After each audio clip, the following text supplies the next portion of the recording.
The story begins with a popular virtual reality game called the Newgate. But it suddenly becomes deadly when players can't log out, and dying in the game means dying in real life. The only way to escape is by beating the game. We meet Shin, who is determined to make it to the end. We see Shin ready to challenge the final boss of the game while his NPCs tell him to be careful. He starts fighting with the boss and manages to cut off its wing, but it regenerates. He decides to attack faster and manages to get its HP low. It tries to regenerate again, but he delivers the finishing blow. Shin gains several titles, and the game system announces that the final boss has been defeated, so players can finally log out. He checks his scroll to see the players leaving the game until he's the last one left. He prepares to leave, but a gate suddenly opens, confusing him since the boss was supposed to be the last event of the game. He wakes up in a field outside and wonders what happened. It seems too real to be a game, so he checks his window and realizes his stats have increased thanks to the titles he received after defeating the boss. He tries to log out again but can't find the option. He attempts to see if anyone is online but has no network connection, wondering how he's playing without internet. Shin uses an item to find his way home, but on the way, he sees a city that wasn't there before. He sees his house but notices a girl in need of help as some guys drag her out of a barrier. A monster suddenly appears, so they run away, but Shin manages to save the girl. They go inside the house, and the girl introduces herself as Tiara, thanking him for saving her. She thinks he's a friend of her master, but Shin doesn't know who she's talking about.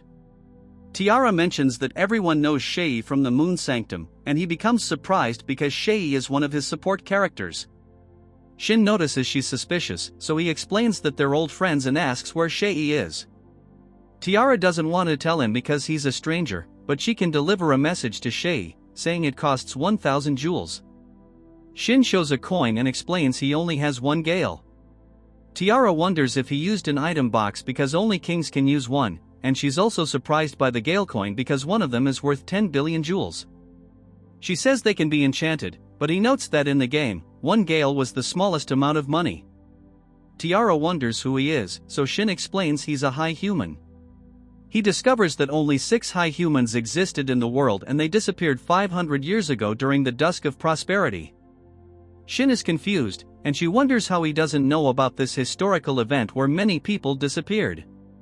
He thinks she's talking about the mass logout and realizes that thousands of people logging out at the same time became a major incident.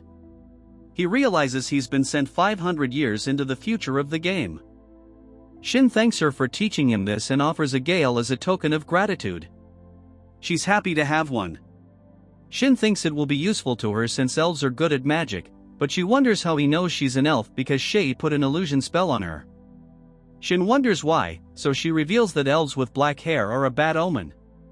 She was expelled from her village for always being attacked by monsters, so Shei changed her appearance and brought her to the shop where she can stay safe thanks to the barrier. She has been living like this for the last 100 years. Shin realizes why the boar appeared and mentions her hair was silver before. He decides to analyze her and discovers she has a curse that manifests randomly. He knows how to undo it and uses purification on her, but he's disappointed that only part of her hair returned to normal. She can't believe it and gets emotional. They try to leave the barrier but aren't attacked, so she cries tears of joy. Back at the Moon Sanctuary, Tiara explains that Shei will take a while to return, so Shin decides to visit the city to learn more about this world. She has something to help him enter the city and shows a letter of recommendation, saying he can use it to pass through the town's checkpoint. He thinks it's too much, but she wanted to thank him even more. She promises to let him know when Shei returns, so Shin thanks her before leaving. He enters the city of Bari, and the guard explains that the letter of recommendation is a big deal because it works in other kingdoms, and he can even get an audience with the king. The guard takes Shin to the Adventurers Guild, where he tries to register as an adventurer, but the receptionist explains that registrations happen on the first floor. He goes to the first floor and thinks the receptionist looks a lot like the last one, so she explains that the last one is her twin sister Celica, and she's Celia. He waits for his adventurer card, and Celica appears with something to eat. He starts eating, but she keeps staring at him, so he wonders what happened. She wants to verify his letter of recommendation, and Shin finds out that the guild master is right behind him. They decide to talk, and the man introduces himself as Barlu. He places another letter of recommendation next to Shin's, and Barlu sees that they resonate, so he knows it's genuine. He explains that letters of recommendation are valuable as they're the most reliable form of identification and grant access to many places, so many people try to steal them. It would be a disaster if it fell into the wrong hands, so he asks him to destroy it if he can't protect it. Shin assures him that he'll be fine and can't do that after Tiara trusted him with it. Barlu is glad to hear this and thinks they will get along well since they're both men recognized by the sanctuary. The next day, Shin goes to get his adventurer card, and Celica sees that he's wearing new clothes while he thinks his other outfit was too flashy for a low-class adventurer. She gives him the guild card and explains that there are 9 ranks starting from G, and he can go up to a double S rank by completing missions, but he can only accept jobs 2 ranks higher than his. Shin takes on an herb collecting mission and says goodbye to her while Celica thinks about how he seems different from the others. We see Shin frustrated in the forest because he has been searching for hours and remembers that in the game, this mission was for beginners. He suddenly notices an enemy on the radar, so he goes to see and discovers that it's a skull-faced Jack with a level of 359. He finds a broken carriage and can't ignore it, so he decides to attack. He wonders why an undead is holding a light sword and thinks it's a unique monster. He attacks it again, but it doesn't seem effective, and his sword is already damaged. He has no other choice and unlocks his limit. He charges again, but this time he eliminates the monster with 1 strike. The sword flies away, and he regrets it because he wanted it. The monster drops a gemstone, so he decides to accept it as the sword lands in the castle, and the guards are confused about what happened. They wonder what to do, so the second Princess Ryan asks them to call an appraiser to analyze the sword and investigate who threw it into the castle, thinking he must be strong. Shin walks through the city and sees injured soldiers. The guard explains that a squad of 12 was attacked by the Skullface, but only 4 returned. Shin realizes that the carriage belonged to them. The guard also mentions the sword thrown into the castle, so Shin feels guilty for the trouble. He returns to the guild, and Celica notices that the adventurers gathered to defeat the Skullface, but Shin reveals that he already killed it and shows the gem it dropped, leaving her in disbelief. She shouts that one person is not enough to defeat a Skullface but turns red for getting too close. Celica's co-worker Alice suddenly appears, and Celica tells her that Shin defeated the Skullface Jack. He explains that he has no proof because the equipment from the Skullface isn't much, so he didn't bring it with him. Alice finds it strange since even rank B equipment can be worth a small fortune. She asks Celica to analyze the gemstone since it should contain the Skullface mana. Shin wonders about the frequency of Skullfaces, and Alice explains that many people lose their lives in the northern forests due to the monsters, so the ranks of the dead can merge with mana, creating the perfect environment for undead creation. But the forest doesn't have much mana, so there shouldn't be a powerful undead. Shin realizes it was an exception and reveals that its level was 359, which shocks both of them. Celica runs to analyze the stone, and Alice explains that if this is true, he's stronger than a rank A group. But he asks her to keep it a secret since he doesn't want to draw attention. Shin goes to the restaurant, and while he waits, Celia explains that someone will share the table with him since they're full. A man suddenly appears with a legendary spear called Venom and sits next to him. He introduces himself as Avis and assumes Shin is a new adventurer but notices he's above average.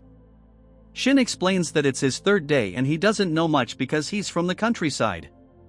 Avis realizes that's why he isn't afraid of him and mentions that they call him a vampire because he hunts many undead. Shin wonders if it's because he's pale, which makes everyone nervous, but Avis laughs and reveals that the real reason is his spear because it can drain life. Celia brings the food, so they enjoy their meal together. Shin later goes to the library to research the decline of glory 500 years ago, but there aren't many records about it.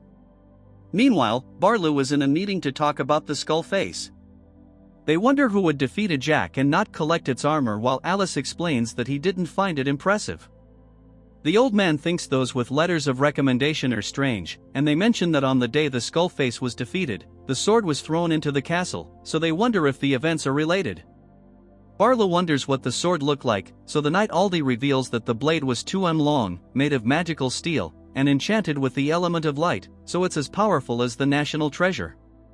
Barlu is surprised it's a legendary great weapon, and Aldi thinks he can't ignore someone who defeated a monster with that sword. Shin eats a skewer in the square and notices a girl staring at him, so he offers her food and notices she doesn't look like a beggar.